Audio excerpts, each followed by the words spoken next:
자녀들아 너희 속에 그리스도의 형상이 이루기까지 다시 너희를 위하여 해산하는 수고를 하노니 내가 이제라도 너희와 함께 있어 내 음성을 변하려 함은 너희를 대하여 의심이 있음이라. 먼저 20절 본문 부분부터 조금 이렇게 번역이 상당히 약간 어렵게 되어 있어요. 보통 이렇게 보면 지금이라도 너희와 함께 있어서 내 음성을 바꾸어 가지고 그렇게 말을 하고 싶은데 그 이유는 무엇인가 하면 너희에 대하여 의심이 있기 때문이다. 이렇게 이해가 되거든요. 한글을 보게 되면. 근데 방금 한번 개역개정 한번 읽어봐 주세요. 내가 이제라도 너희와 함께 있어 내 언성을 높이려 함은 너희에 대하여 의혹이 있음이라. 똑같은 의미죠. 그죠? 이게 공동번역을이나 이런 걸 보면 전혀 다른 이야기를 하고 있어요. 이 무슨 얘기인가 하면 지금까지 이 어조가 굉장히 날카롭고 강하고 공격적이죠. 내가 전한 복음 외에 다른 복음을 전하면 저주를 받을지어다. 사람을 좋게 하랴 하나님을 좋게 하랴. 지금 갈라디아 교인들은 바울이 전한 복음에서 떠나서 사람을 좋게 하는 복음을 지금 따르고 있다. 어조가 굉장히 강하죠. 그런데 강한데 다시 너희와 함께해서 이 음성을 바꾸려 하면, 어조를 바꾸려 하면 너희에 대하여 의심이 있음이라. 뭔가 안 맞아요, 이게. 지금 굉장히 강한 어조로 하는데 너희와 함께 가서 내가 어조를 음성을 바꾼다, 높이려 하면 이렇게 되어버리거든요. 바꾼다는 게 높인다 이런 의미 비슷하게 지금 해석이 되어 있어요. 왜냐하면 의심이 있기 때문에. 그 의심이라는 이 단어 자체를 의심으로 번역했기 때문에 그래요. 그럼 여기에서 의심하다 이 헬라어 단어는 어떤 의미를 갖고 있는 거냐면 내가 어찌할 바를 모르겠다 이 얘기예요. 내가 지금 너희에 대해서 굉장히 당황하고 있다. 그래서 이제라도 내가 너희와 함께 있어서 이 어조를 바꾸고 싶다라는 겁니다. 지금이라도 바꾸고 싶다는 거예요. 그래서 그것과 연결되어서 19절을 보게 되면 나의 자녀들아 너희 속에 그리스도의 형상이 이루기까지 다시 너희를 위하여 해산하는 수고를 하노니, 해산하는 수고를 하게 되면 지금까지 강하게 공격적인 그 어조가 바뀔 것이라는 이야기입니다. 그럼 왜 이렇게 해산하는 수고를 하느냐? 그들이 지금 다른 복음을 쫓고 있는 상황이잖아요. 그런 상황이니까 사도 바울이 당황하고 있다는 이야기입니다. 지금 이런 의미예요. 지금 이 본문 자체가. 느낌이 상당히 다르죠. 그러면 목사님 성경 번역이 잘못됐습니까? 그런 건 아니에요. 그런데 문맥으로 보게 되면 이미 어조가 강한데 또 바꾼다. 이거는 뭔가 안 맞아요. 왜냐하면 워낙 최고의 그 정점이 가장 강한 의미로 공격했잖아요. 갈라디아 교인들을. 다른 복음 쫓는 것은 저주를 받는 것이다 라고 했는데 다시 어조를 바꾸려면 그 저주에서 축복으로 바뀌어야 돼야 되죠. 그 얘기를 먼저 조금 했고요. 그러면서 이제 19절을 봅시다. 나의 자녀들아 너희 속에 그리스도의 형상이 이루기까지 다시 너희를 위하여 해산하는 수고를 하노라. 여기서 그리스도의 형상이라는 말이 나옵니다. 이 단어가 헬라어로 여러 가지 단어들이 있거든요. 형상이라 할 때, 성경에서 형상이라 할 때. 사실 이 형상이라는 단어가 빌립보서 2장에 보면 그는 보이지 않은 하나님의 본체시라는 표현이 있죠. 그 본체라는 단어와 같은 어근을 갖고 있는 게 이 여기에 나오는 그리스도의 형상이에요. 그런데 다른 본문에 나오는 그리스도의 형상은 또 다른 이미지 개념이에요. 아무튼 이 단어가 다름에도 불구하고 이 형상이라는 부분에 대해서 사람들이 많은 오해를 갖고 있죠. 여기에 보면 그리스도의 형상이 이루기까지 내가 해산하는 수고를 하노니라고 했을 때 그리스도의 형상이 무엇인가? 여기에 대해서 사람들은 굉장히 관심을 갖게 됩니다. 우리 조직신학을 배우면 하나님의 형상, 여기에 대해서 많이 배웠잖아요. 그죠? 하나님 형상이 뭐냐라고 이야기하면 보통 공유적 속성과 속성을 비공유적 속성을 언급하고 있죠. 그런데 정말 재밌는 것은 그렇게 하나님의 형상을 정의에 내려놓고 예수님 그림을 만들어버려요. 예수님 그림을 그려버립니다. 좀 이상하지 않아요? 이 단어가 이미지라는 단어가 나오니까 그 이미지 자체가 실제 이미지화시키는 겁니다. 그런데 그 이미지가 뭔가 불확실하니까 속성을 갖고 언급을 하거든요. 왜냐하면 하나님께서 그 창세기 1, 2장에 보면 사람을 만드실 때 자기의 형상을 따라, 우리들의 형상을 따라 사람을 만드셨다라고 말씀하셨거든요. 그러면 사람들이 이 본문을 볼 때 하나님의 형상을 따라 사람을 만들었다고 했을 때 하나님의 형상이 어떤 모양일까라고 생각을 합니다. 그런데 문제가 뭔가 하면 이미 범죄한 이후에 3장 이후잖아요. 그 말씀을 읽는 자들은 3장 이후에서 1장으로 넘어가서 하나님의 형상을 이해한다는 것은 불가능해요. 이 성경 해석법이 사람들은 다 반칙을 쓰는 겁니다. 범죄하지 않는 상태를 들어가려면 내가 범죄하지 않는 상태가 되어야만 그 2장 속으로 1장 속으로 들어가서 그 본문의 의미를 이해할 수 있는 거예요. 그런데 이미 우리는 죄인이잖아요. 죄인이기 때문에 죄인이 2장으로 들어가서 하나님의 형상이 뭘까라고 해석해 봐도 그 하나님의 형상을 뽑아낼 때 어떤 의미로 뽑아내는가 하면 이미 범죄한, 그러니까 악마가 우리를 장악했잖아요. 장악한 입장에서 2장을 해석한다는 겁니다. 1장을 해석하고. 아니 목사님 우리는 이미 성령을 받았지 않습니까? 라고 이야기를 하지만 성령 받은 입장에서 하나님 형상이 뭔가와 그리고 악마에게 사로잡혀 있는, 그러니까 악한 사단에게 사로잡혀 있는 그 인간이 하나님 형상이 뭔가라고 이야기하는 것이 달라야 되겠죠. 만일에 그게 같다면 뭔가 문제가 있는 거잖아요. 하나님의 형상을 연구할 때 속성을 갖고 연구할 수밖에 없는 이유가 뭔가 하면 이미지가 없잖아요. 예수님이라는 분이 계셨을 때 사진이라도 한 컷 더 찍어 놓으면 이게 하나님의 형상이라 라고 이야기할 수는 있겠지만 지금 여기에 보면 그리스도의 형상이 이루기까지 내가 해산하는 수고를 하노라. 보이지 않는 하나님의 본체라 했잖아요. 그 본체의 모양. 그러니까 성도가 그리스도의 형상으로 이루어진다라는 거거든요. 성도가. 그러면 여기에서 무엇은 일단 배제가 되느냐 했을 때는 모양은 배제가 되죠. 모양은. 그러니까 외형적인 그 이미지는, 그림은, 보이는 그것은 배제가 된다 이 말입니다. 지금. 그래서 이것은 공부한 사람이라면 누구나 다 이해할 수 있는 부분이죠.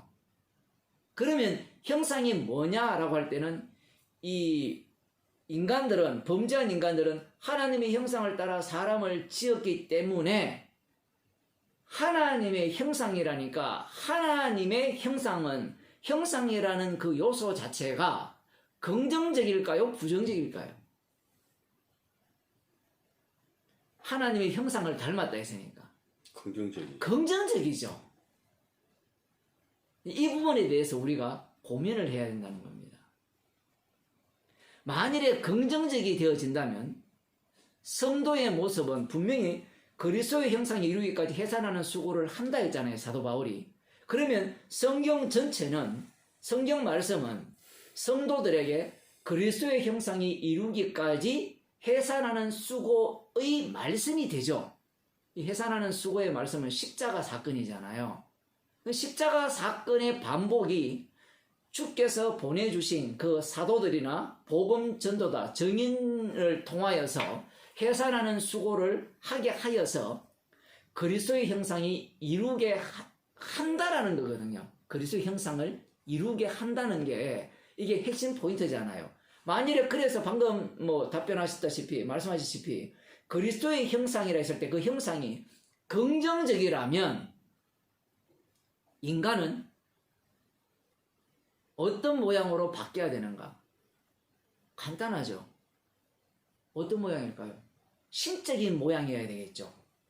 외형적인 부분이 아니라. 근데 외형도 무시할 수 없는 게 부처의 그 부처상을 보면 자비로운 모습이 흘러나오잖아요. 온화한 미소 이런 것들이. 그러면 미소와 그런 것들이 어디에서 흘러나옵니까? 내부에서 나오게 돼 있죠. 걱정이 많으면 얼굴에서 다 드러나거든요. 목사님도 마찬가지고 저도 마찬가지고. 아마 저를 보는 사람들은 얼굴이 왜 저럴까? 요즘 뭐 아프냐? 이렇게 얘기하는데 살이 너무 많이 빠져서 그래요.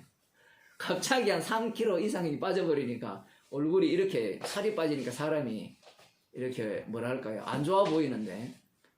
그러면 사람들이 생각하는 것은 내면이 이렇게 여기에 말하는 그리스도의 형상, 하나님의 형상을 닮은 요소들이 가득 채워지면 말하는 것이나 행동하는 것이나 사람을 대하는 것이나 어떤 형편과 상황을 맞이하더라도 부처같이 이 표현이 제일 좋아요. 예수님 같이 하면 좀 예수님은 사납잖아요. 성경에 보면 분노 낸 경우도 있고 성전을 엎은 경우도 있고 그런 모습이 된다라고 생각을 하는 겁니다. 안 그러면 다른 모습이 뭐가 있어요? 다른 모습이 뭐가 있을까요? 하나님 형상, 그리스도 형상이 이루까지 해산하는 수고를 한다 했을 때, 그 공유적 속성과 비공유적 속성이라 했을 때, 뭐 비공유적 속성은 어떤 것들이 있습니까? 공유적 속성은 어떤 게 있어요? 인간이 내놓을 수 있는 게 하나님과 전지전능성 이런 것들은 비공유지만 조금 전에 얘기하는 그런 것들을 네. 하는 거죠. 그런 것들이 나올 수 있는 거죠. 인간의 이성의 기준에서 네. 우리가 그럼 결국은 인간이 볼 때 뭔가 이 사람은 부처 같아 라고 이야기할 때는 하나님 형상인 거예요.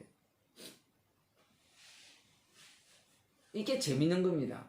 그런데 이런 사상들이 왜 교회에 들어왔느냐 라고 하면 공유적 속성과 비공유적 속성을 이야기할 때 비공유는 우리가 따라 붙일 게 안 되잖아요.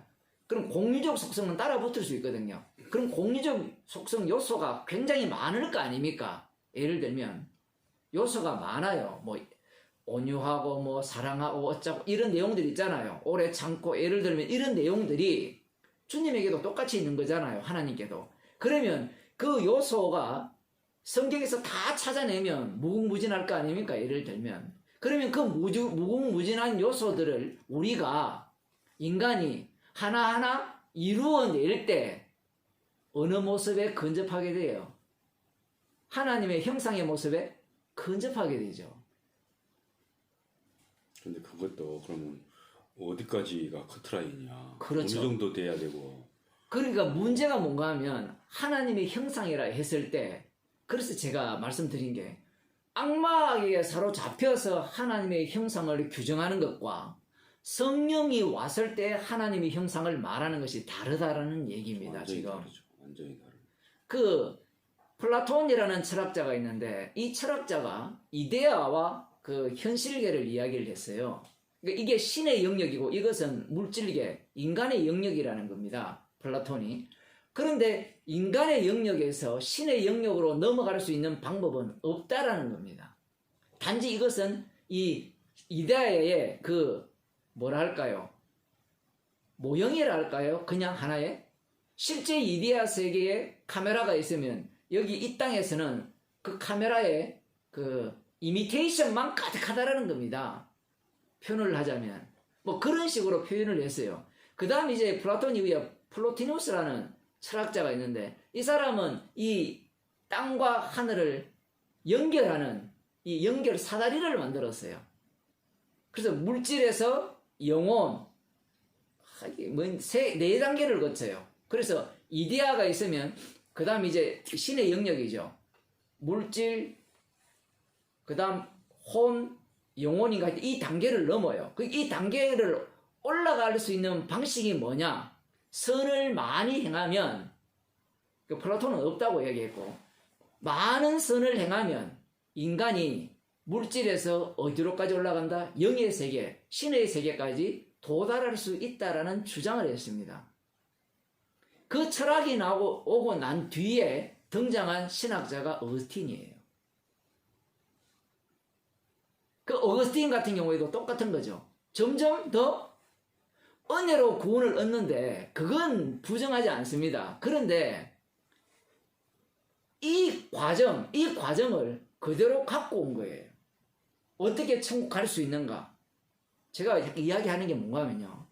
기독교 신학 자체가 모든 게 어떻게 내가 천국에 갈까에 초점이 맞춰져 있다는 거예요. 그러니까 이데아라는 걸 이야기하는 것은 이 땅 자체는 가치 없다라는 얘기거든요. 그럼 가치 없는 인간이 어떻게 가치 있는 신의 세계로 이렇게 들어갈 수 있는가? 거기에 대한 고민이 악마에게 사로잡힌 모든 인간의 고민이에요. 천국 가고 싶은 게 인간들의 소망이잖아요. 죽어서 낙원 가고 싶고 극락 가고 싶은 게 모든 인간이 갖고 있는 사고방식입니다. 그러면 어떻게 갈 거냐라고 할 때는 뭐 플루토니스가 이야기하듯이 우리도 똑같잖아요. 점점 성화되어 가지고 죽을 때는 완전하게 된다 이런 표현을 하잖아요. 그 죽기 전까지는 안 된다라고 이야기하면서 어쨌든 그 하나님의 형상, 그리스도의 형상을 닮아가는 인생을 살아야 된다 이런 이야기를 하거든요. 그게 이제 터틀어서 성화론이죠. 예, 성화론인데 그래서 이게 상승이잖아요. 상승. 고지론이라고 하는 예, 거죠. 위로 올라가거든요. 이게 구원론이거든요. 구원론. 근데 이 구원론이 어디에서 왔느냐가 중요한 거예요. 그러니까 어거스틴 신학이라든가 기독교 철학에서 옵니다. 철학에서 왔을 뿐만 아니고 인간 본성 자체가 그렇죠. 위로 올라가려고 해요. 왜 그런가? 선악과를 당하거든요. 하나님처럼 되고자. 성경에 나오는 하나님의 형상이라 했을 때 지옥 가도 마땅합니다. 이렇게 안 읽어요. 어떻게 하나님 형상을 닮을 거냐? 그러면 하나님 형상이 뭐냐? 그러면 그 무엇인 요소를 내가 알아서 그 요소를 내가 실행해 내면 하나님의 형상에 도달할 수 있다라는 생각을 갖고 있는 게 인간들의 본 모습입니다. 자, 그래서 지금 재미있는 내용이 성경에 많이 등장하는데 그 창세기 5장을 한번 보겠어요.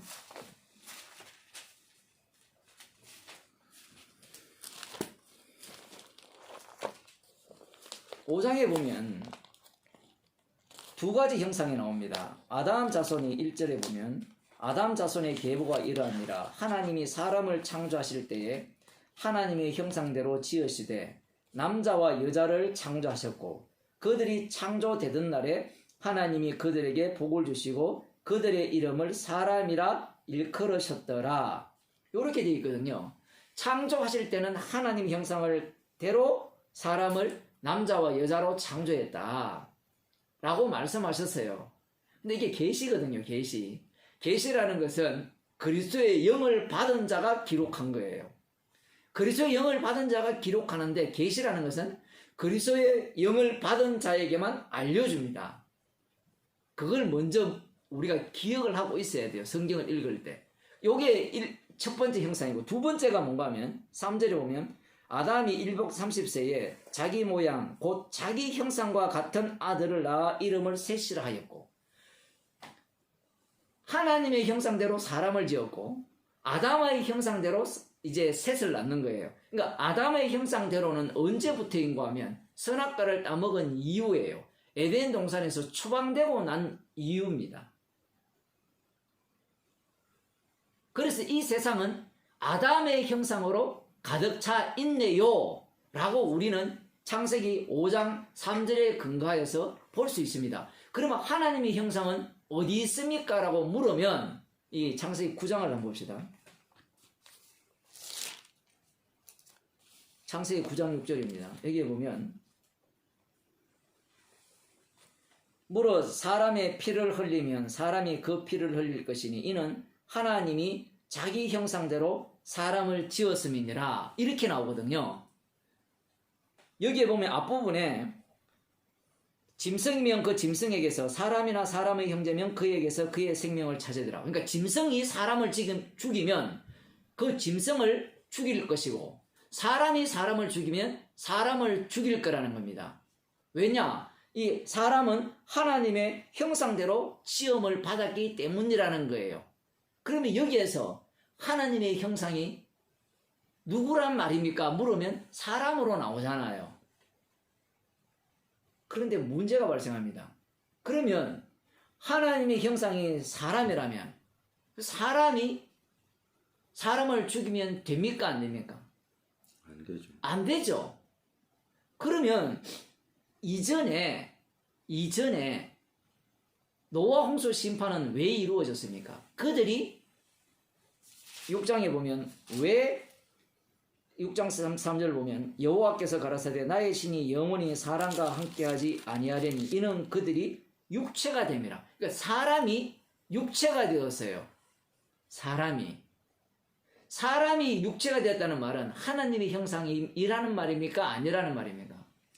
아니라는 말이죠. 그래서 하나님이 진멸하는 겁니다. 그래서 사람은 성경에 보면 선지서에 보면 이사야 같은 경우는 뭐 구더기 같고 벌레 같고 완전히 그 수준 자체를 짐승으로 떨어뜨립니다. 어제 설교할 때는 그 헤롯을 예수님이 여우라고 표현하거든요. 짐승이에요, 짐승. 그 사람이 아니라는 겁니다. 그러면 여기 창세기 9장 6절에서 하나님이 형상대로 사람을 지었다라고 했을 때 이 말씀을 창세기 그 1장 26절 말씀으로 그대로 갖고 가서 하나님이 자기 형상대로 사람을 지었으니까 사람을 죽이면 안 됩니다. 그래서 인권 청부설이 나올 수가 있겠죠. 그 인권이라는 것은 하늘로부터 준 것이라는 거죠. 사람이 하나님의 형상을 따라 지었기 때문에 창세기 9장 6절에 보면 그렇게 되어 있지 않습니까? 라고 주장을 할 수 있단 말이에요. 그런데 여기에서 뭘 놓치는가 하면 문자와 문자로 봐버린 거예요. 노아 홍수 심판 이후에는 무엇이 이미 그 이후에 사람들에게는 무엇이 덮여 있습니까? 무지의 언약이 그들 속에 드리워져 있고 노아 언약이 그들을 감싸고 있죠. 그럼 노아 언약은 정결한 짐승의 희생으로 그들이 살림을 받은 거예요. 그러면 이 사람은 어떤 사람이냐 했을 때는 그 피가 6월절식으로 표현하면 피가 그들 위에 덮여 있는 거예요. 그것을 두고 하나님의 형상이라고 이야기를 하는 겁니다.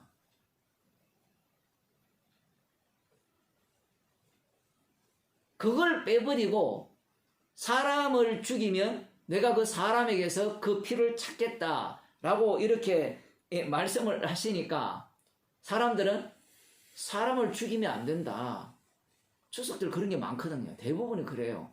사람이 하나님 형상을 따라 지음을 받았기 때문에 사람을 함부로 대하지 말라. 이렇게 이야기를 해요. 그런데 이 노아 언약 이후에 홍수 심판 이후에 사람은 고전까지는 어떤 사람들이었습니까? 아담의 형상을 따라 지음을 받은 사람이죠.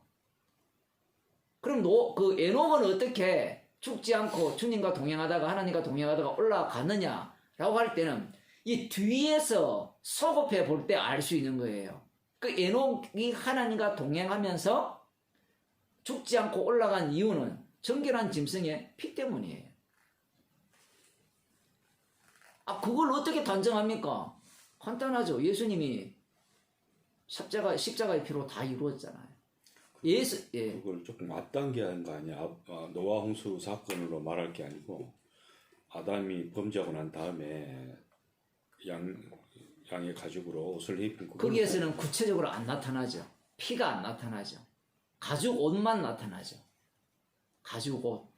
그리고 아벨 같은 경우에는 그 기름과 이렇게 구별하여 기름이 창세기에서는 앞부분에서는 핵심적이고 그래서 언약을 맺는 시기는 노아 때가 처음 언약이 맺어지죠. 근데 그렇게 돼버리면은 아담과 노아 사이에 그 사이는 그러면 이 사람들은 그 형상을 가지고 있다는 얘기가 되어버리잖아요. 그래서 방금 설명했잖아요. 다 형상 가지고 있는 게 아니고 에녹이 동행하여서 갔잖아요. 그러면 그가 어떻게 하나님과 동행하여 하나님이 데리고 가셨느냐 물으신다면 그 이유는 형상이 담겨 있죠. 어떤 형상? 이미 범죄한 이유니까 정결한 짐승의 희생이 그들을 감싸고 있는 겁니다. 그러니까 그렇게 된다면은 아담으로 가야 된다고 말, 아담까지. 그래야지 그 말이 맞지. 안 그러면 이게 아담까지 가는 게 아니고요. 앞부분에는 이 계시 자체가 분명하게 드러나지 않는 거예요. 그 내용들을 흐릿하게 보는 겁니다. 노아 홍수 심판 전까지는 그런 내용이 세밀하게 안 드러났잖아요. 그러니까 뭐 구체적으로는 안 드러났지만은 어쨌든 거기에 그 원래는 정령 죽으리라 했잖아요. 그러니까 그 말씀의 의미는 이런 거잖아요. 때문에 말하기. 창세기 3장 15절에 여자의 후손과 뱀의 후손이 전쟁을 하잖아요. 그럼 그 내용을 지금 미리 이야기하고 싶은 거 아닙니까? 그래야만 아담 같은 경우에는 죄 용서함의 은혜를 아는 인간이 되죠.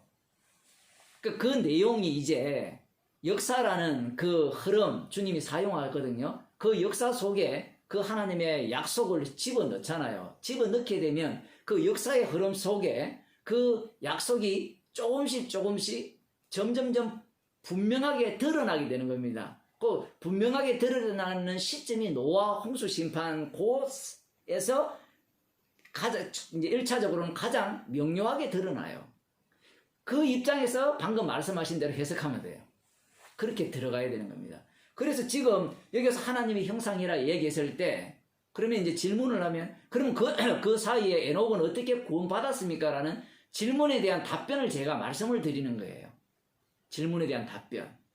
그러니까 하나님의 형상이라고 규정을 냈을 때 분명히 아담의 형상이라고 5장 3절에서 창세기 5장 3절에서 말씀하셨잖아요. 그럼 아담의 형상인데 어떻게 구원을 받느냐라고 물으면 하나님의 형상이 안 되면 구원을 못 받게 돼 있거든요. 구조가. 성경 자체가. 지금 이렇게 창세기 좀 흘러가서 다시 신약으로 가서 다시 볼 거예요. 그래서 하나님의 형상만이 구원을 받는데 이 창세기 9장 6절에서 사람을 죽이지 말라, 피를 흘리지 말라라고 할 때 사람이 하나님의 형상 따라 지음을 받았기 때문이라고 하니까 이 지음을 받았다라고 하니까 사람들이 오해를 하는 겁니다. 그 언제 지었느냐라고 물으면 창세기 1장 26절에 지었거든요. 사람을. 그러니까 이 본문을 해석할 때 창세기 1장 26절에 가서 해석을 해버리는 겁니다. 해석을 해버리니까 아담 이후에 모든 사람을 하나님의 형상이라고 이야기를 하게 되는 거예요.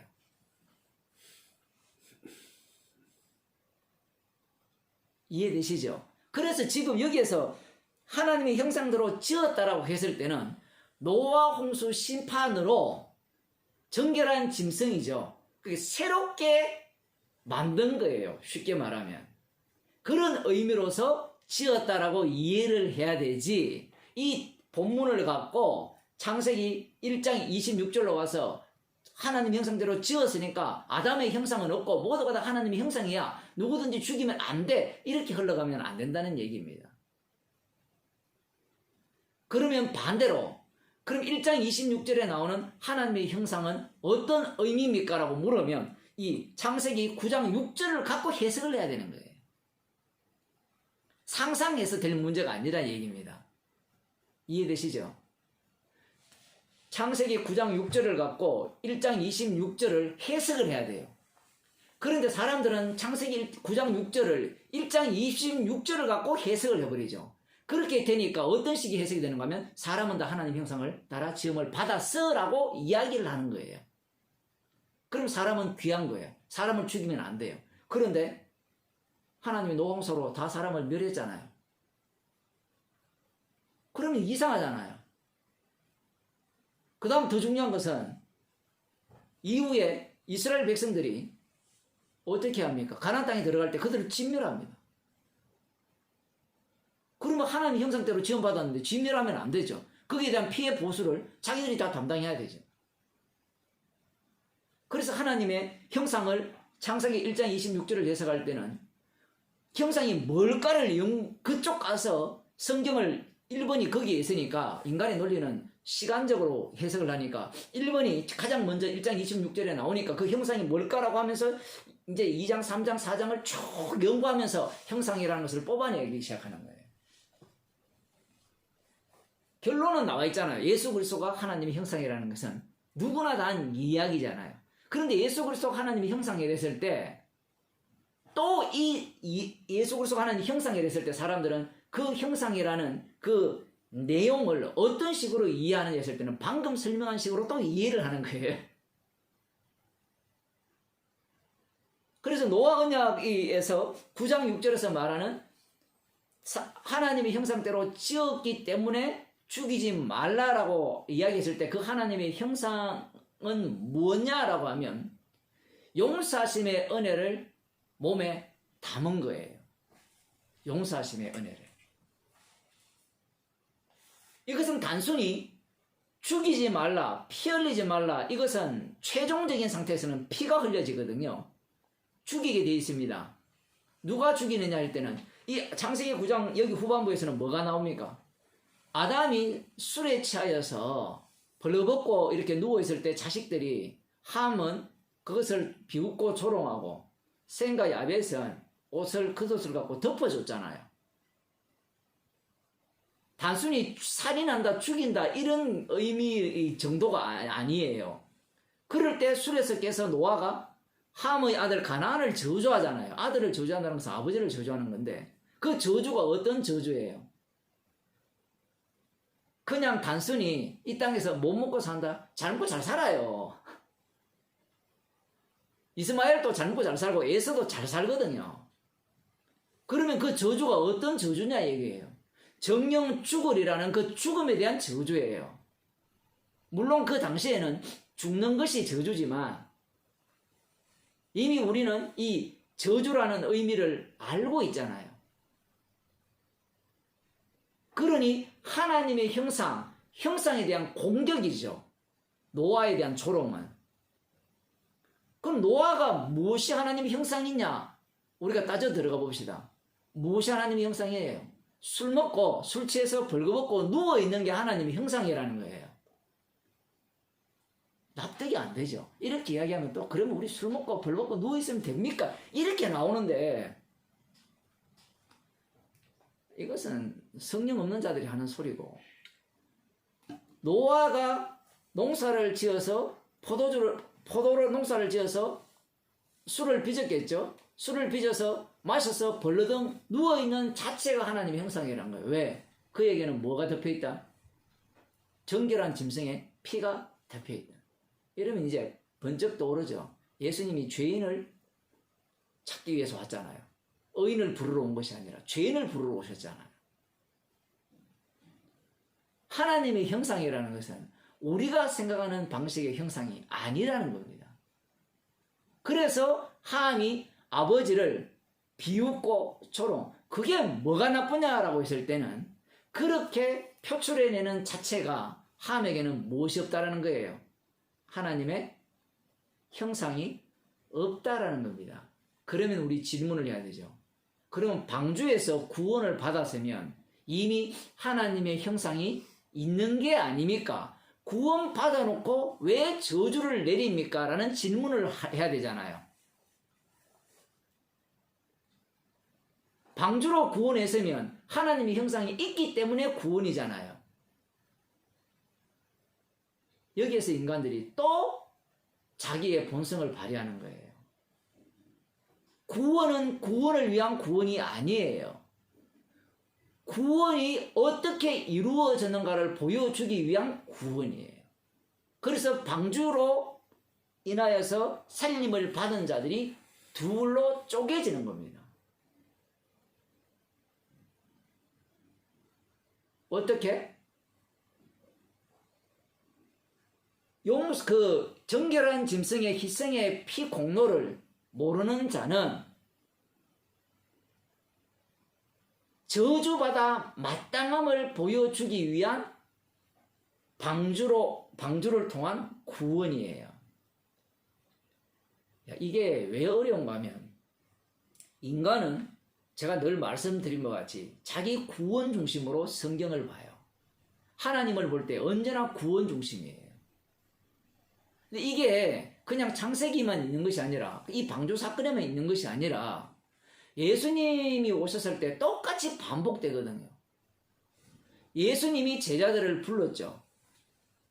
물론 요한의 제자들은 예수님을 찾아갔지만 찾아가더라도 예수님이 오케이 사인이 떨어지지 않으면 예수님의 12제자가 될 수 없잖아요. 그러면 예수님의 12제자가 되었다는 것은 예수님과 동행하는 거잖아요. 예수님과 동행한다는 것은 이건 누가 봐도 구원입니다. 에이 아니잖아요. 아닌 게 아니죠. 왜냐하면 사도행전에 보면 내가 세상 끝날까지 너희와 항상 함께 있으리라 했잖아요. 성경을 볼 때 이렇게 좀 입체적으로 봐야 되는 이유가 그게 있는 거예요. 내가 너희와 항상 함께 하리라는 실제 장면이 뭔가 하면 예수님이 공생의 사역을 할 때 제자들을 불러서 3년 동안 항상 함께 했잖아요. 항상 함께. 물론 심부름도 하고 이렇게 했고 복음 전하러 보내지만 계속 항상 함께 했잖아요. 그러면 누가 봐도 이 사람은 구원받은 자예요. 누가 봐도. 그런데 가룟 유다가 지옥 갔죠. 이렇게 말하면 우리는 또 아는 게 많으니까 원래 그 사람은 예수님의 말씀대로 버리기 위해서 저주받기 위해서 나의 택함을 받은 자야 라고 우리는 말을 할 수 있다는 거예요. 그런데 그 말씀은 누구만 해야 되는가 하면 예수님만 할 수 있는 말씀이에요. 나머지 11제자가 함께 다니면서 가룟 유다는 지옥 가기 위해서 택함을 받았다, 예수님을 팔기 위해서 택함을 받았다라고 알고 있었다면 그들이 가룟 유다를 가만히 두겠습니까? 가만두지 않죠. 심지어 이 회계를 담당했잖아요. 돈을 담당했잖아요.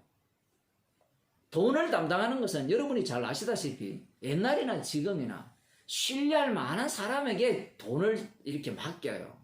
신뢰하지 못하는 사람에게는 돈 맡기는 일이 없습니다. 그리고 가룟 유다조차도 귀신을 쫓아냈습니다. 능력을 행했다고요. 하나님 나라 복음을 전했다니까요. 성경을 한번 읽어보세요. 가룟 유다는 안 했더라 이런 내용이 없다니까요.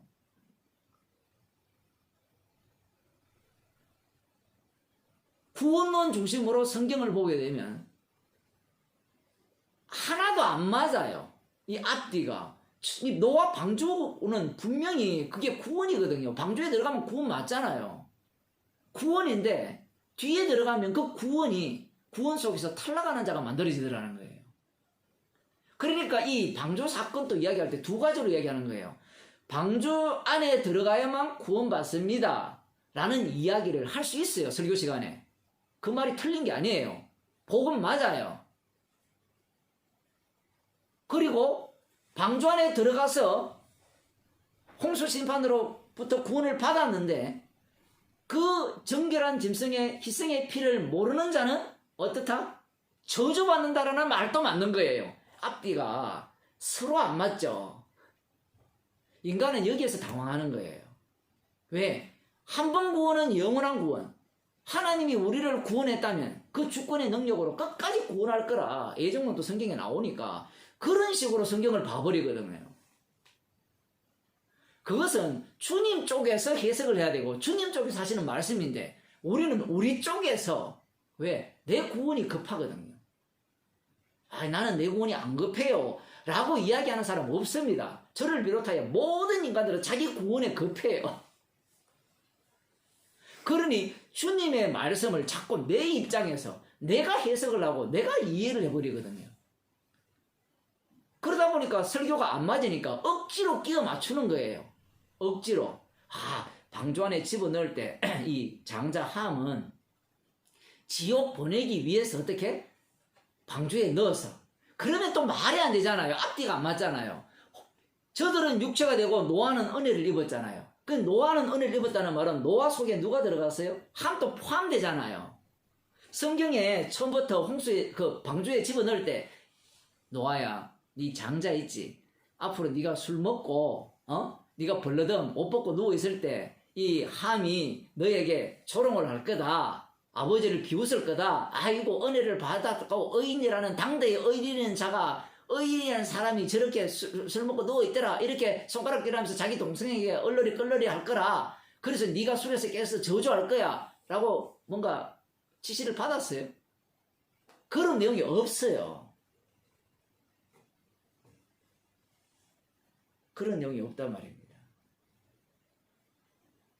자기 이 인간 구원론 중심으로 성경을 해석하기 시작하면 앞뒤가 계속 안 맞는 거예요. 우리가 어릴 때부터 교회 다닐 때 목사님 설교해 보셨지만 본문 설교할 때 조직신학적으로 설교를 하면 쉬워요. 왜냐하면 조직신학은 앞뒤 연결고리를 맞춰놨거든요. 이게 서로 모순되는 걸 다 없애버렸어요. 조직신학이 그런 겁니다. 왜냐하면 답을 만들어 놓고 설명해 가거든요. 그럼 여기에 다 집어넣어 버려야 돼요. 그래서 성경 본문에 마치 알미니안주의가 주장하는 그런 본문이 나오면 그 조직신학에 맞춰서 본문을 다 조작해 버리죠. 그러니까 그런 이 조직신학 대부분 다 조직신학을 내세니까 신학교는 조직신학이 제일 쉽잖아요. 성경 본문 하나하나 설교해 나가면 앞뒤 이렇게 어떻게 다루어야 될지를 감당할 수 없거든요. 본문 자체가 안 맞으니까 앞뒤가. 결국은 조직신학은 구원론이에요. 사실 구원론 중심이거든요. 왜 조직신학을 만들었어요? 이게 정답이야. 이걸 믿으면 천국 가. 이걸 믿으면 하나님의 백성이야. 이걸 믿으면 교회의 일원이야. 이걸 받아들이지 않고 이걸 인정하지 않으면 너는 뭐야? 이방인이고 지옥 가. 그게 조직신학이잖아요. 교리가 그런 거잖아요. 교리가. 교리라는 것은 이게 기준점이고 이게 정답이야. 그러면 네가 구원받으려면 여기에 들어와. 신앙고백도 마찬가지죠. 다 정답을 끄집어내 놓는 겁니다. 그럼 왜 정답을 끄집어내느냐? 인간의 욕망이 그래요. 인간 욕망 자체가 정답을 찾으려고 하거든요. 정답을 찾으면 무엇이 유리한가? 확보하죠. 확보하면 내 소유가 돼요. 소유하면 내 구원은 절대로 뺏기지 않는다라는 그런 이 아담적 속성을 갖고 있는 거예요. 바리새인이 그 모습을 보여주잖아요. 바리새인이 자기의 과거 역사들을, 자기 조상들의 역사를 연구했잖아요. 성경을 상고했습니다. 상고해보니까 그 정답을 찾았어요. 확실한 정답은 하나밖에 없습니다. 어릴 때부터 율법의 의로는 흠이 없으면 돼요. 그 정답이 틀렸습니까? 맞습니까? 맞죠? 성경에 나와 있잖아요. 그런데 그들이 누구를 죽입니까? 예수님을 죽이죠. 정작 율법이 정가하는 바를 그들은 바라보지 못하는 겁니다. 왜? 자기 구원론 중심으로 율법을 보기 때문에 그래요. 하나님도 마찬가지죠. 여호와 하나님이 이스라엘 백성들을 구출했을 때 그 여호와 하나님은 누구를 위한 여호와 하나님이냐 했을 때는 자기 민족을 위한 여호와 하나님이에요. 왜 그렇게밖에 인식이 안 되는가 하면 아브라함을 부르신 분이 여호와잖아요. 그럼 아브라함의 자손들은 이 여호와 하나님이 누구를 위한 여호와 하나님이 돼야 돼요. 네 민족, 네 씨 여기에 하나님께서 규정을 하셨잖아요. 그러면 그 민족 중심의 그 민족을 위한 여호와지 여호와를 위한 민족이라고는 생각을 못하게 돼 있어요.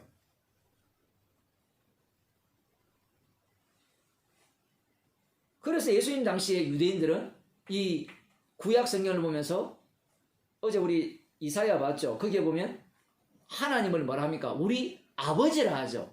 여호와 하나님을 우리 아버지. 예수님이 뭐 아빠 아버지 뭐 그렇게 친근하게 썼다 하는데 유대인들도 다 알아요. 아버지라고 불러요. 그런데 왜 아버지라고 부르지 않고 아버지가 하나님인 걸 알고 있고 여호와 하나님을 알고 있고 자기들은 아들인 걸 알고 있어요. 과거에 자기 조상들이 까불었거든요. 까불다가 멸망당했잖아요. 여호와 이름을 망령되이 그렇지 말라 했는데 하나님이 우리 아버지라니까 아버지니까 이 세상의 아버지처럼 막 먹다가 심판당했잖아요. 이 세상의 아버지는 어떤 짓을 해도 아버지가 되잖아요. 그런데 하나님 아버지는 죄를 지으니까 완전히 멸망시켜버려요. 아, 이거 만만한 아버지가 아니구나. 이렇게 생각한 거예요. 그러니 그들이 함부로 여호와의 이름을 부르지 못하는 겁니다. 그 오죽하면 이 뭡니까 필사할 때 하나님 이름이 나오면 목욕 재개하고 다시 썼다고 하겠어요. 그 정도로 그들은 하나님에 대한 두려움과 경외심을 갖고 있는 거예요. 왜 그럴까요? 구원 때문에 그래요. 구원이 아니라면 그렇게 할 필요가 없잖아요. 그 구원 속에는 인생에 대한 축복도 담겨 있는 겁니다. 그래서 지금 이 창세기 9장 6절에 나오는 이 하나님의 형상, 이 형상은 정결한 짐승의 피로 구원받은 자를 두고 하시는 말씀이에요. 그러니까 하나님 형상이 뭐다라고 규정하는 것은 불가능하죠. 제가 자꾸 이런 얘기를 하는 이유가 뭔가 하면 우리는 자꾸 하나님 형상은 이거다라고 이야기하고 싶잖아요. 이거다라고 이야기하고 싶은 이유가 이거다라고 가르쳐주면 그걸 포착해서 획득해서 소유하려고 하기 때문에 그래요. 근데 성경은 그렇게 안 돼 있어요. 재밌는 것은 그 출애굽기 20장 4절에 보면 하나님께서 이런 말씀합니다. 한번 봅시다. 출애굽기 20장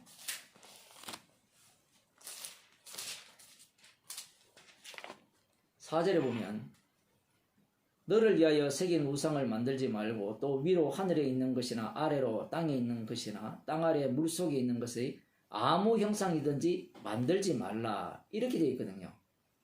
그러니까 아무 형상이든지 만들지 말라 라고 하신 이유가 있습니다. 왜 그럴까요? 하나님의 형상대로 사람을 지었잖아요. 그죠?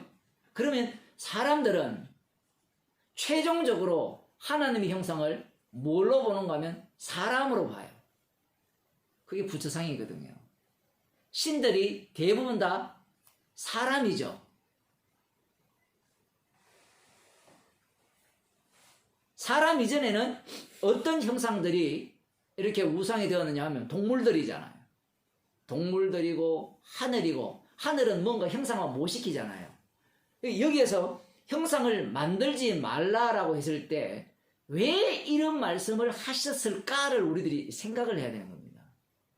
형상을 만들지 말라면 인간 본심은 무조건 형상을 만들게 되어 있어요. 그럼 왜 만드느냐? 하나님의 형상이 뭔가가 굉장히 궁금하기 때문에 그래요. 로마서 1장을 한번 봅시다. 로마서 1장을 보게 되면 우리들이 아주 잘 아는 그런 말씀이 나옵니다. 1장 23절에 보면 31절부터 봅시다. 31절, 1장 31절, 21절.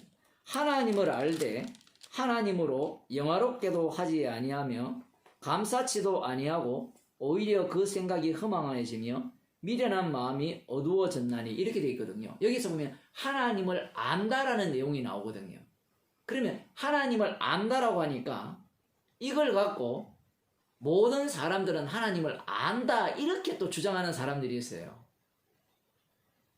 이 말씀의 의미는 그 얘기가 아니에요. 하나님을 아는데 나는 안다는 거예요. 아는데 그 아는 걸 표현해 내니까 그 하나님이 어떤 하나님이 되는가 하면 우상이 되는 거예요. 이건 굉장히 역설적입니다. 너희가 우상을 만들어내는 걸 보니 하나님을 안다는 거예요. 근데 알긴 아는데 그 하나님은 다 우상이라는 겁니다. 제가 설명이 됐나요? 우상을 섬기는 모습을 보면 하나님을 안다는 거예요. 모르는 게 아니에요. 근데 뭐예요? 죄가 들어왔잖아요. 죄가 들어오니까 그 하나님이 어떻게 바뀌어버립니까? 우상으로 바뀌는 거예요. 자기 중심으로 바뀌는 겁니다. 그래서 뒤에 나오는 본문이 이렇습니다. 그 생각이 허망하여지며 미련한 마음이 어두워졌나니 스스로 지혜 있다 하나 우준하게 되어 썩어지지 아니하는 하나님의 영광을 썩어질 사람과 금수와 버려질 형상의 우상으로 바꾸었느니라. 이게 결론입니다. 이 이방인만 그런 게 아니라 유대인들도 똑같죠. 이스라엘도. 분명히 출애굽기 20장에 보면 너를 위하여 하늘에 있는 것이나 땅에 있는 것이나 뭐 바다에 있는 것이나 물속에 있는 것이나 아무 형상이든지 만들지 말라라고 말씀을 하셨잖아요. 하셨음에도 불구하고 이스라엘의 백성들은 이 말씀을 정면으로 거스리죠. 대표적인 경우가 어디입니까? 그 출애굽기 32장이죠. 모세가 돌판을 받으러 올라갔을 때 모세가 내려오는 것이 더디니까 이스라엘 백성들이 동요하죠. 인간들은 지도자가 없으면 동요해요. 왜 교회가, 대형 교회 목사가 비리를 저질렀을 때 그 목사를 못 쫓아내느냐라고 하면 그들은 믿음 자체가 없거든요. 그러니까 보이는 사람이 우리 교회에서 나간다면 우리는 어떻게 해야 되느냐 이런 생각을 갖고 있는 겁니다. 어떻게 해야 되는가? 그 보이는 그 사람이 나를 구원한다는 생각을 인간들은 다 갖고 있는 거예요. 기본적으로.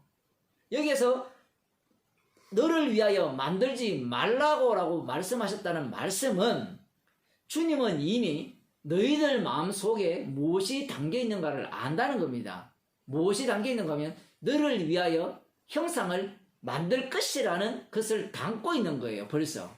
그러면 좀 더 적극적으로 표현하면 선악과를 따먹는 날에 정령 죽으리라 라고 하신 말씀은 선악과를 너희들은 따먹어야 된다 따먹어야 돼 라는 말씀으로 해석이 되잖아요.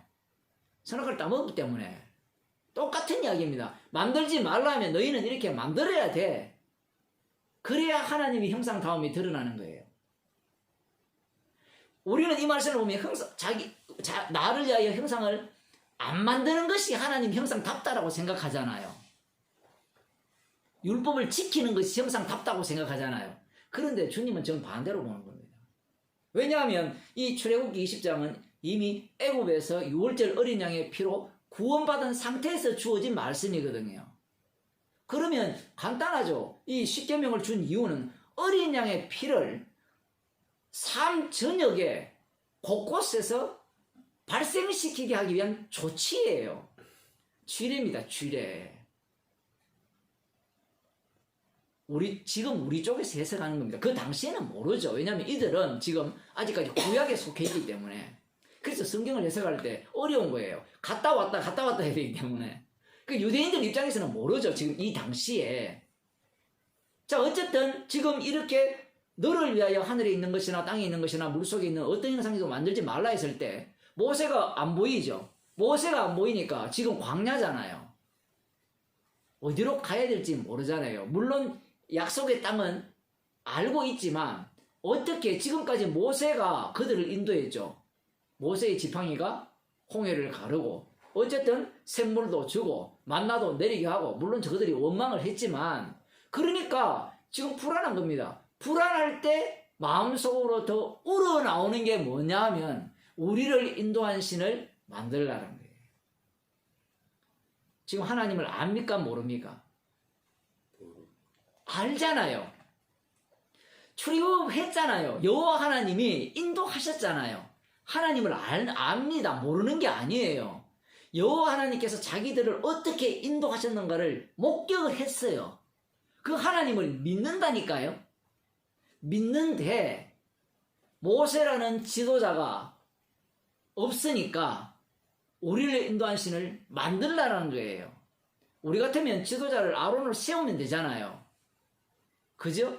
그런데 아론은 말만 했는 거예요. 지금 실제 능력은 대부분 모세가 한 것 같아요. 그 애굽에 들어갈 때도 모세의 지팡이, 모세가 모든 기적을 행했잖아요. 말은 물론 아론이 했습니다만은 어쨌든 그러한 경험을 갖고 있는 겁니다. 그러면 이들이 지금 모세를 어떤 사람으로 대하느냐라고 할 때는 하나님의 대리자로 대하는 거예요. 그 모세가 사라졌어요. 모세가 사라졌으니까 그들 마음속에 하나님이 우리를 계속 인도해야 돼. 모세가 없으니까 모세의 자리에 누구를 집어넣는가 하면 송아지 형상을 집어넣는 겁니다. 송아지를 만들어서 오늘이 여호와의 성일이니까 우리가 여호와께 경배하고 찬양드리자. 잔치가 벌어진 거예요. 그 황금 송아지가 어떻게 만들어졌습니까? 너희들 제물 바치라니까 애굽에서 빠져나올 때 가장 귀한 그 금들을 그들이 드리는 겁니다. 대단하죠, 정성이. 왜? 하나님을 믿기 때문에, 여호와를 믿기 때문에. 그 여호와를 믿는데, 하나님을 아는데 그 하나님께 감사치도 않고 영광을 돌리지도 않고 어떻게 했어요? 황금 송아지를 만들었죠. 근데 자기들 입장에서는 영광을 돌리는 거고 감사하는 거예요. 자기들 입장에서 봤을 때 하나님을 믿는 거고 그렇죠. 감사하는 거고 예. 영광을 돌리는 그렇죠. 거지만은 하나님 관점에 봤을 때는 아니죠. 아니죠. 그래서 중요한 것은 여기에서 하나님이 십계명에서 자기를 위하여 하늘에 있는 것이나 땅에 있는 것이나 물 속에 있는 어떤 형상도 만들지 말라는 말씀이 왜 주어졌느냐 할 때는 너희들은 하나님을 믿지 않는다 얘기예요. 이게 왜 중요한가 하면 이스라엘 백성들을 하나님이 인도해 내잖아요. 인도해 내었으면 모세가 실제로 그들을 구원하고 불과 구름 기둥으로 그들을 여호와께서 친히 인도하시잖아요. 인도하심에도 불구하고 심지어 만나와 메추라기를 내리셔서 먹여주시고 그 반석에서 물도 먹이셨잖아요. 그러니까 먹였을 때 우리들은 어떤 생각을 갖고 있는가 하면 그러한 기적을 맛봤으니까 그들이 여호와 하나님을 믿을 것이라 생각하는 거예요. 그런 생각 안 해봤어요? 이스라엘 백성이 믿었다고 생각되잖아요. 그런데 여기에서 드러나는 게 그겁니다. 로마서 1장과 연결시키면 알되 뭐예요? 알기는 아는데 믿음 자체가 없어요. 이 독특한 구조입니다. 성경이. 애굽에서 인도함을 받았으면 그들은 하나님의 능력을 받기 때문에 하나님을 믿습니다 하는데 저거는 믿어요. 자기들은 믿는데 이 믿음 없는 내용이 적나라하게 드러나는 시점이 바로 이 출애굽기 32장 시점이에요. 모세가 빠져버리니까 그들이 하나님 자체를 안 믿었어요. 그러니까 그들이 안 믿었다는 게 두통이 나는 거지. 네. 그 순간. 자기들은 믿었는데 하나님을 알았는데 알았고 믿었던 내용을 속에 있는 걸 끄집어 내어 보니까 형상을 만들어 놓은 겁니다. 송아지 형상. 정말 이상한 일이 아니에요? 그들의 내면의 발로가 가시적으로 나타난 게 이제 형상으로 나타난 거예요. 그러면 이걸 오늘날 성도에게 그대로 적용시켜 봅시다. 똑같은 거죠. 우리는 복음을 듣고 알면 믿음이 있다라고 배워왔고 그런 생각을 갖고 있는 거예요.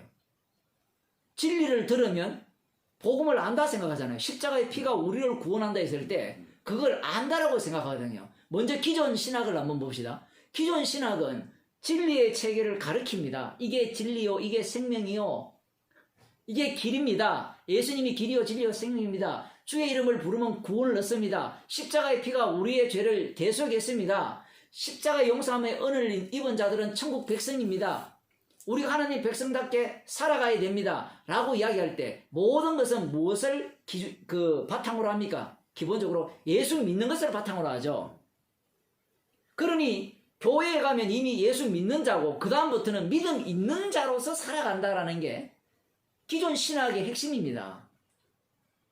그래서 기존 교회에서는 뭘 뺍니까? 십자가는 처음 예수 믿을 때 피로 구원받았고 10년 20년 지나면 십자가는 그냥 고난주간의 생색내기. 그 정도. 우리를 위해 죽으셨습니다. 우리를 위해 고난받았습니다. 그 피가 우리의 죄를 용서했습니다. 이 정도지. 그 시간이 지나면 십자가의 피가 오늘날 지금 나에게 실제로 역사하고 있다라고 믿는 인간 아무도 없어요. 그러면 복음을 하는 우리들은 어때요? 십자가의 피가 구원한다는 것은 확실하잖아요. 확실하니까 사람들은 어떤 생각을 갖고 있는가 하면 그 피를 믿는 나는 구원받았다 생각해요. 근데 그것이 얼마나 엉터리인 거, 그게 바로 출애굽기 32장에 드러나요. 이 말씀이 왜 있는가 하면 인간은요, 모세도 마찬가지예요. 믿음이 있은 적이 한 번도 없어요. 어린 양의 피가 구원하지 자기의 지식과 믿음이 구원하는 게 아니라는 얘기를 지금 하시는 겁니다. 율법을 주신 이유가 그거거든요. 인간의 마음은 지금 보세요. 알잖아요. 이스라엘 백성들이 체험을 했잖아요. 아브라함의 하나님, 이삭의 하나님, 야곱의 하나님이 모세를 보내서 우리를 구원했다. 그 하나님 믿어요. 믿잖아요. 지금 믿어서 따라 나선 거 아니에요. 그 저거들은 믿었단 말이에요. 근데 그 믿었는데 모세가 싹 빠지니까 그 믿음엔 실체가 드러나더라는 겁니다. 그 실체가 뭐예요? 하나님을 알되 영화롭게 하지 않고 감사치도 않고, 여기는 사람의 모양이 아니라 송아지의 모양으로 바꿨죠. 나중에는 사람의 모양으로 바뀝니다. 형상이.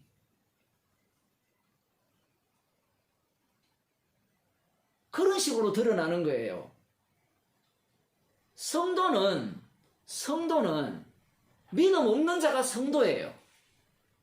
지금 이스라엘 백성들은 구약이잖아요. 자꾸 제가 설명을 할 때 오해하지 마세요. 이들이 그럼 지옥 갔습니까? 이런 질문을 하면 안 돼요. 우리에게는 이 구약을 보면서 성도는 어떤 자냐라고 봐야 됩니다. 성도는 믿음 없는 자고 철저하게 하나님을 스스로 계속해서 조작해내는 자.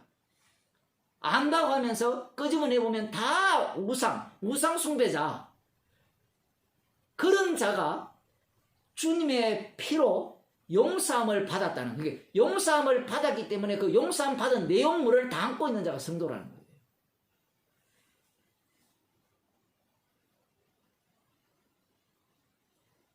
요한복음 17장을 한번 봅시다. 제가 오늘 보내드린 말씀인데, 요한복음 17장에 보면 예수님께서 이런 말씀을 하십니다.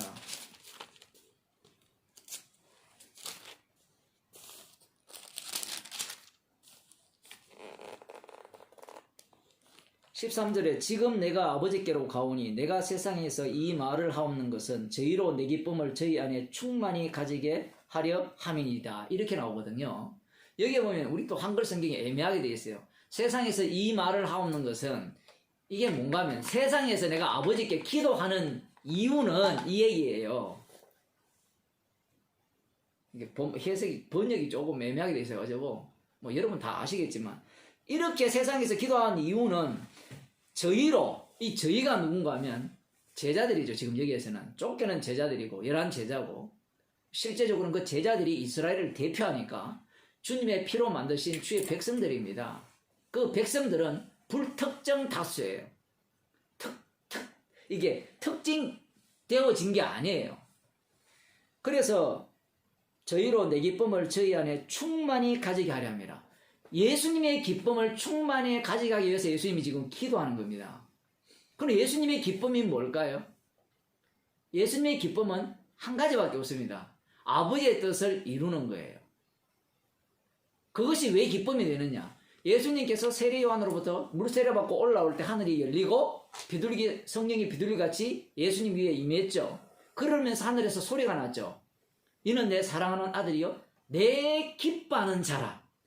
하나님의 기쁨이 예수님인데 그냥 예수님이 하나님의 기쁨이 되는 것이 아니라 십자가에 못 박혀 죽으심이 하나님의 기쁨이 되고 그것이 바로 아들의 기쁨이 돼요. 아버지의 기쁨은 아들의 기쁨이죠. 그래서 아버지의 기쁨은 아들이 기쁘시게 함으로 말미암아 아버지가 기뻐지는 겁니다. 그래서 아들이 십자가에 달려 죽으시는 겁니다. 이렇게 내가 기도하는 이유는 내 기쁨이 저희 가운데 충만케 하기 위해서라는 거죠. 예수님의 기도가 아니면 예수님의 기쁨은 성도에게 절대로 올 수가 없어요. 이 충만하다는 것은 흐른다는 거거든요. 그러면 그게 어떻게 가능하냐 이거예요. 예수님께서 십자가에 달려 죽으심으로 말미암아 아버지의 뜻을 다 이루십니다. 그 십자가에서 완성하죠. 그 완성한 분이 주님이 되셔서 성령을 보내줍니다.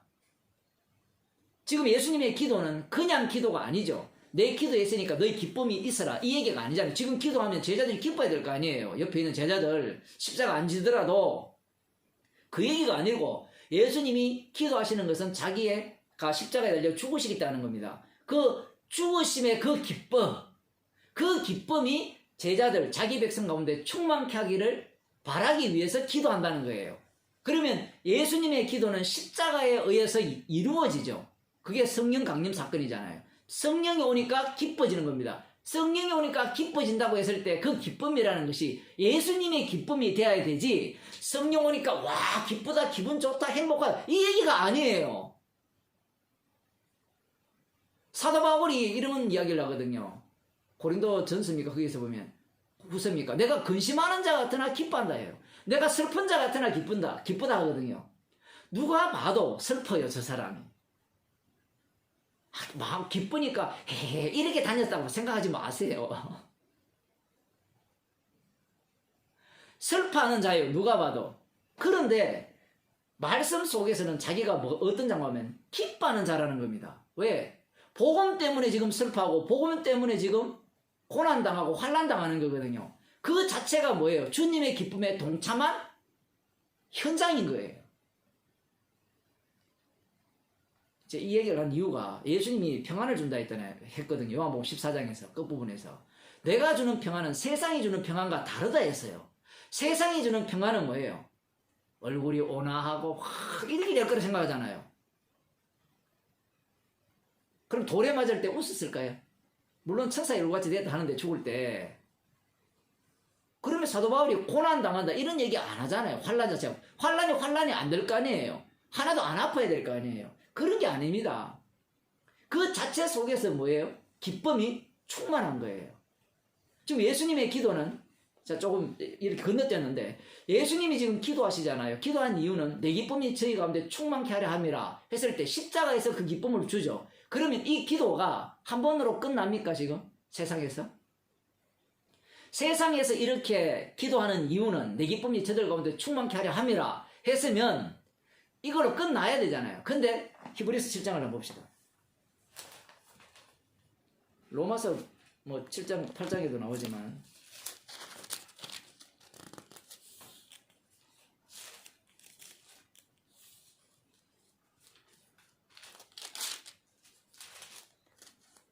(7장 22절에) 보면 저희 제사장 된 자의 수요가 많은 것은 죽음을 연하여 항상 잊지 못함이로되, 여기에서 쓰면 죽음을 인하여 항상 잊지 못한다는 거예요. 근데 예수님은 영원히 대제사장으로 계신다는 거예요. 영원히. 근데 여기에서 영원히 대제사장으로 계시다는 거예요. 그 대제사장의 기능이 뭡니까?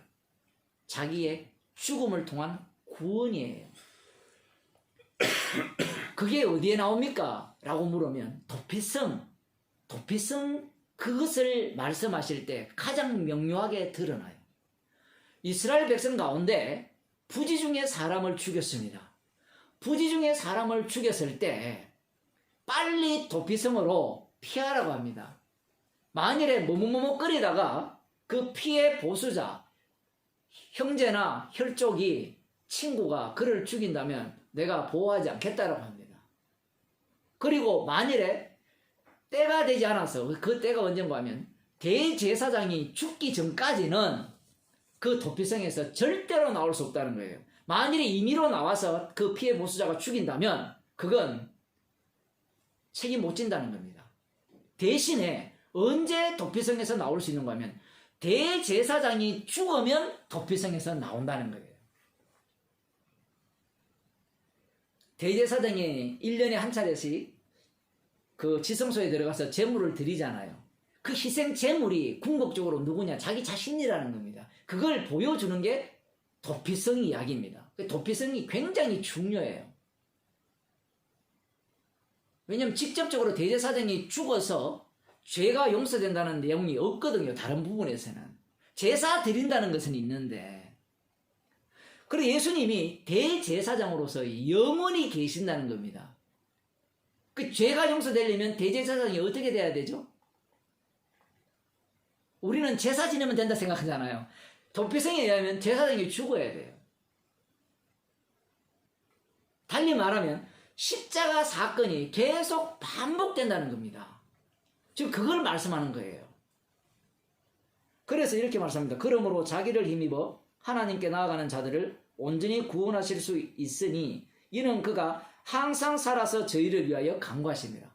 하나님 우편에서 항상 살아서 저희를 위해 간구하신다. 어디서 많이 본 장면이죠. 아까 요한복음 17장에 이 세상에서 저희를 위하여 간구하면, 기도하면 그 내용이 하늘 우편에서도 반복된다는 거예요. 그 십자가 사건이 단회적인 유일한 사건인데 이 유일한 사건이 영원한 사건이 돼요. 그래서 영단번 제사를 하잖아요.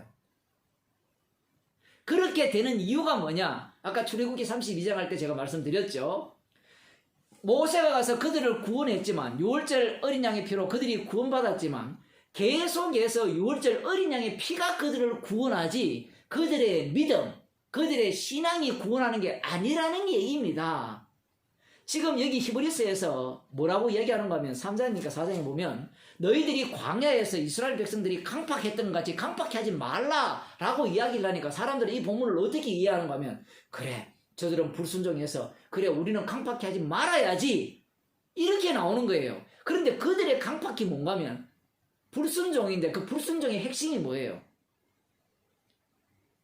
피를 차버린 겁니다. 유월절 어린 양의 피를 제거한 거예요. 히브리서가 영원한 대제사장을 이야기하거든요.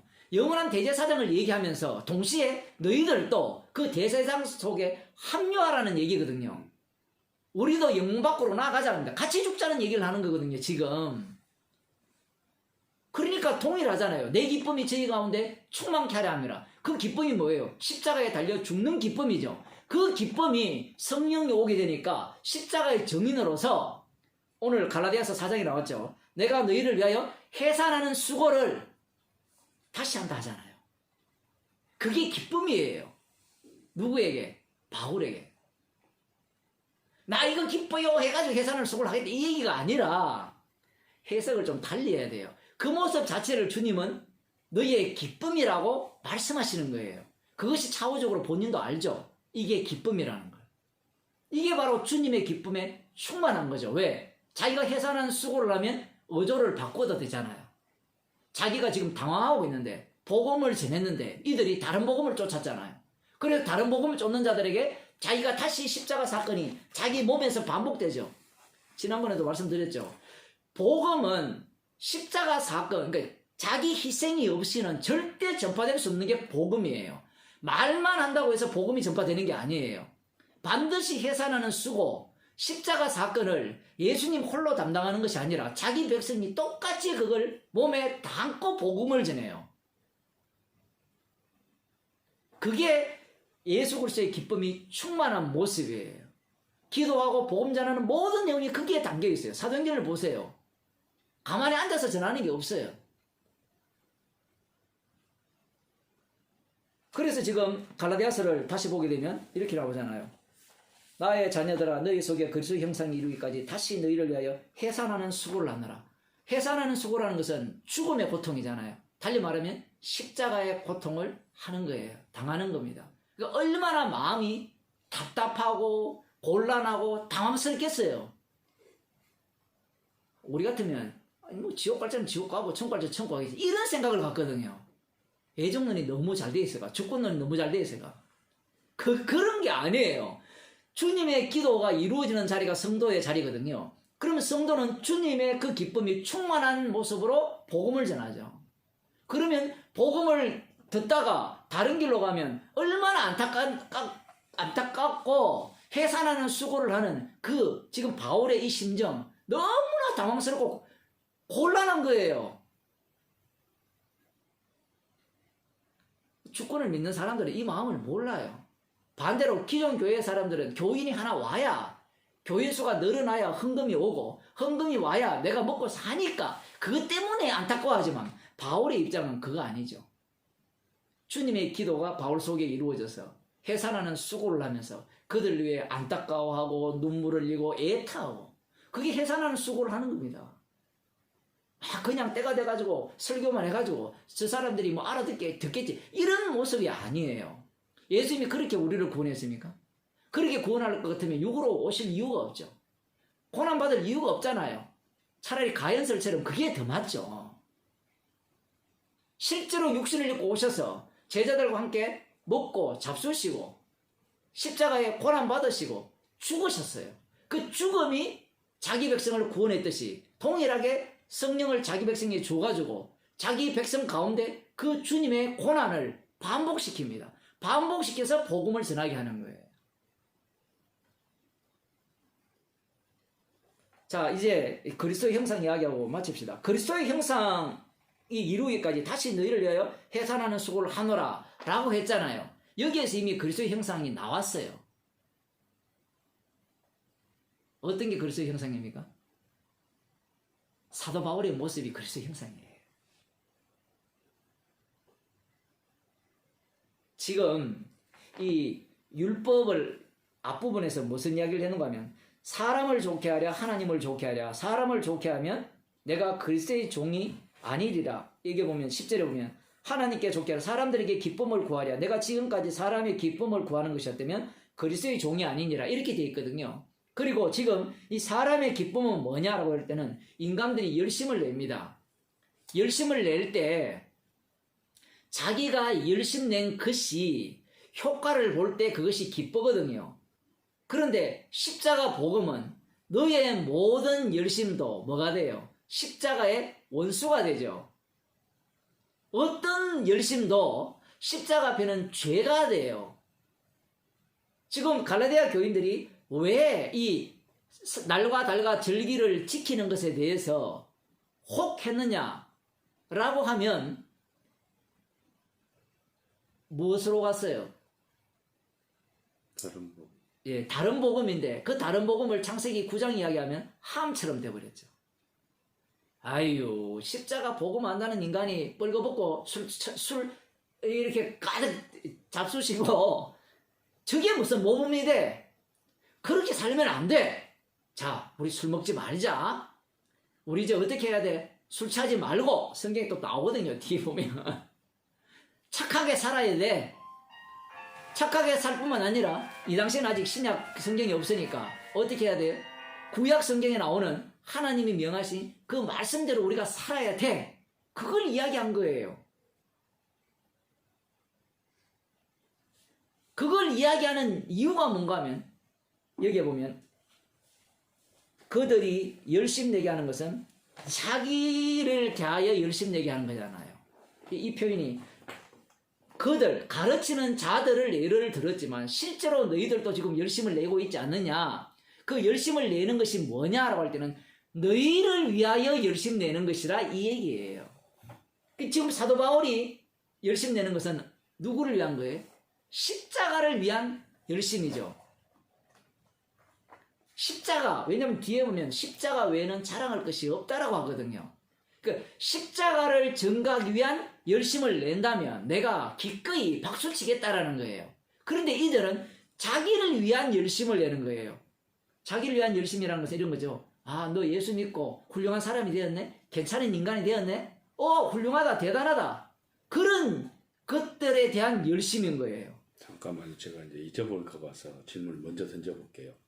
그렇다면 갈라디아 성도들이 사도 바울이 너희가 눈이라도 빼어서 나에게 주려고 했을 것이다. 그 당시에 그 당시에 그 마음과 지금의 그 열심과 다른 게 완전 열심이죠. 다르죠. 그러면 완전 다르죠. 반대로 그 당시에는 자기 부인에 대한 열심이고 그러면 이제 지금은 자기 긍정에 대한 열심이죠. 그러면 다시 그러면은 사도 바울의 지금 그 갈라디아 성도들을 말하는 그 열심과 이스라엘의 이제 갈라디아 교회 성도들의 그 마음과는 그 동질은 똑같은 거예요. 다르죠. 눈이라도 빼주었을 것이라는 이 열심과 지금 사도 바울의 열심이 같은 얘기고 그 마음과 그러니까 그 마음이 동일한 마음이고 그렇죠. 그러니까 내 말은 이제 지금 그거를 그렇죠. 그러면은 지금의 갈라디아 교인들의 열심은 바울의 열심과 다르죠. 아니 지금 말고 그 전에 눈이라도 빼주고 싶은 그게 동질하다. 그게 왜냐하면 성령을 받았기 때문에 성령과 성령은 동일한 마음이죠. 그래서 지금 이들이 마음이 바뀐 거예요. 무엇인가 하면 십자가는 자기 부인을 이렇게 깔고 있는 담고 있는 십자가인데 이들은 처음 복음을 들었을 때는 자기 부인이 가능했어요. 그런데 지금은 자기 긍정의 십자가로 바뀐 거예요. 복음이 자기 긍정의 십자가로 바뀌니까 자기가 하는 모든 열심들이 자기를 의롭게 하는 열심이에요. 그럼 이걸 하나님 형상과 연결시키면 한번 보세요. 재밌는 게 말씀대로 사는 게 하나님 형상다운 게 아니에요. 바울이 지금 그걸 공격하고 있는 거예요. 율법대로 사는 자체가 누가 봐도 하나님 형상대로 산다는 겁니다. 우리 아까 처음 시작할 때 제가 조직신학을 이야기하고 하나님 형상을 언급했잖아요. 이야, 저 사람 진짜 예수 믿는 사람답다 라고 할 때 어떤 게 예수 믿는 사람다워요? 주일날 예배 빠지지 않고 11조 꼬박꼬박 하고 사람이 이렇게 분노를 일으켜도 분내지 않고 어떤 모임에 가더라도 뭐 향후에 가더라도 짜증난이 있더라도 짜증 안 내고 그러면서 예 그렇죠 아무리 사람이 무시하더라도 예 맞죠 이런 게 하나님 형상이라고 사람들이 생각을 해요. 기본적으로 그걸 지금 공격하는 겁니다. 그러니까 이제 뭐 말씀대로 산다는 것도 우리가 두 가지 의미로 사용을 해야 되겠죠. 보편적인 그런 걸 말하는 걸 지금 목사님이 말하는 그런 의미가 우리가 이제 대부분인데 십자가를 증거하기 위한 말씀대로 산 그래서 예. 그것과 나눠서 얘기를 해야지. 안 그러면 그래서 자꾸 질문하면 이제 어떤 걸 의도하지? 설교할 때 나누는 그게 안 돼요. 본인이 결정을 해야 돼요. 본인이 이 부분이 제가 갈라서 지금 설명을 하기 때문에 본인이 결정을 해야 돼요. 그리고 여기에서 보면 결국은 하나님의 형상이 이루어져 내가 해산하는 수고를 한다 했을 때 이 바울의 모습은 어떤 모습이냐 했을 때는 해산하는 수고의 모습이잖아요. 잃어버리는 모습. 지금 손해되는 짓을 하고 있어요. 차라리 자기가 복음을 전해서 그들이 그렇게 열심히 살면 그래 잘하고 있어. 잘하고 있어 하면 헌금이라도 좀 받을 건데 표현을 하자면 그런데 원수가 되었어요. 미움받는 일을 자처하는 겁니다. 왜 이런 일을 해요? 자기가 교회를 세웠으면 그냥 그들이 자기들을 지지하고 인정하고 헌금이나 하고 이렇게 후원만 해주면 얼마나 유익합니까? 그게 바로 하나님 형상다운 모습이에요. 왜? 십자가 영임이 있기 때문에. 그런데 반대로 갈라디아 이단들, 갈라디아 교회에 있는 교인들과 그들을 선동해서 지금 새롭게 율법을 지키자고 하는 자들은 어떤 모습이냐? 방금 말씀드린 바와 같이 함처럼 그렇게 살면 안 된다는 겁니다. 복음을 알면 아는 자답게 살아야 된다는 거예요. 십계명이 있으면 계명을 지키라고 준 거지 그걸 어기라고 준 게 아니라는 겁니다. 하늘에 있는 것이나 땅에 있는 것이나 나를 위해 아무 형상이든지 만들지 말아 했으면 만들지 말아야지 그게 의로운 게 아니냐는 거예요. 그걸 누가 이야기할까요?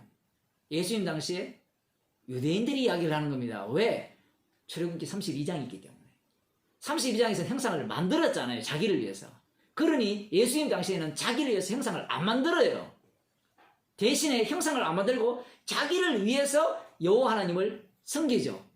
자기를 위해서. 그럼 우상이 누구예요? 지금 이 핵심은. 자기를 위한 게 우상이잖아요. 자기가 우상이잖아요. 그걸 성령을 받지 않으면 알 길이 없어요. 지금 예수님께서 하늘 우편에서 영원한 대제사장으로서 살아계셔서 우리를 위해 강구하고 계시다. 십자가 사건 과거가 아니야. 지금 그 얘기를 하는 겁니다. 제가 갈라디아서를 볼 때 어떻게 봐야 되느냐 했을 때는 과거에 이랬는데 너희 지금 현재가 이러니까 과거처럼 돌아가라. 이 얘기를 하는 게 아니에요. 살아계신 영원한 대제사장 그 십자가 사건이 지금 여기에도 똑같이 이루어진다는 겁니다. 그들 구원에 관심이 있는 것이 아니라 십자가 사건, 십자가만을 증거하기 위한 상황으로 지금 이 갈라디아 교회를 이용하는 거예요. 그 속에 사도 바울은 십자가 사건 속에 함몰된 사람이고 반대쪽에는 십자가에서 이탈한 사람이죠. 그러니까 지금 이제 만약에 사도 바울이 지금도 그 갈라디아 교회에 연장선상이 있었다면은 여전히 지금도 사도 바울은 똑같은 복음을 계속해서 지금 증거하고 있겠네요. 왜냐하면 성경에 그렇게 표현하거든요. 제가 정확하게 기억이 안 나지만 내가 너희에게 쓰는 이 복음은 이미 알고 있던 거라는 겁니다. 알고 있던 거. 이게 참 시사하는 바가 커요. 우리는 알고 있는 건 듣기 싫어해요. 이미 알기 때문에. 그런데 한번 보세요. 예수님은 아까 요한복음 17장에서 그렇게 기도하셨잖아요. 내가 이 세상에 이렇게 기도하는 이유는 내 기쁨이 저들 가운데 충만하게 하였느니라. 근데 그 한 번으로 끝입니까? 아니죠. 지금 항상 살아서 우리를 위해 간구하시죠. 그걸 인간들은 놓치는 겁니다. 그래서 아까 출애굽기 32장을 언급한 거예요. 그들이 하나님의 여호와 하나님의 능력과 기적을 다 목격했어요. 누가 봐도 믿는다니까요. 누가 봐도. 그런데 그 경험을 누가 먼저 했어요? 바로왕이 먼저 했다니까요. 부정 못 하잖아요. 부정해도 그 믿음 속으로 합류가 안 돼요. 왜? 자기 욕망이 더 강하기 때문에 그래요. 예수님을 목격해도 부정은 할 수 없거든요. 예수님 있는 것은 진짜니까. 모세가 사라지니까 하나님을 믿는 믿음이 뭐였다? 말짱 가짜였다. 우상숭배였다라는 것이 명확하게 드러나서 그러면 여기까지 어떻게 오게 되었느냐? 모세의 중보자 기능이죠. 자기 이름을 생명책에 씌워달라. 그게 유월절 어린 양의 피입니다. 예수님의 십자가의 피로 성도는 하루하루 천국 백성으로 사는 겁니다. 기도합시다. 하나님 아버지, 믿음은 선물이기 때문에 우리가 소유할 수 없고 주님이 계속해서 선물로 주고 계심을 말씀을 통하여 보았습니다. 악한 마귀는 선악을 아는 지식을 우리한테 주어서 그 지식을 소유하는 것이야말로 아는 것이야말로 구원이라 생각하게 만들었지만 주께서 우리들에게 성령을 주셔서 그것이야말로 악마적 발상이며 지금도 주님이 영원한 대제사장으로 살아계셔서 십자가 사건을 우리 가운데 반복시킴을 저희들에게 알려주심을 감사드립니다. 십자가가 더욱더 밝게 보이게 하시고 십자가 외에는 자랑할 것이 없는 주의 백성이 되게 도와주옵소서. 예수님 이름으로 기도드리옵나이다. 아멘.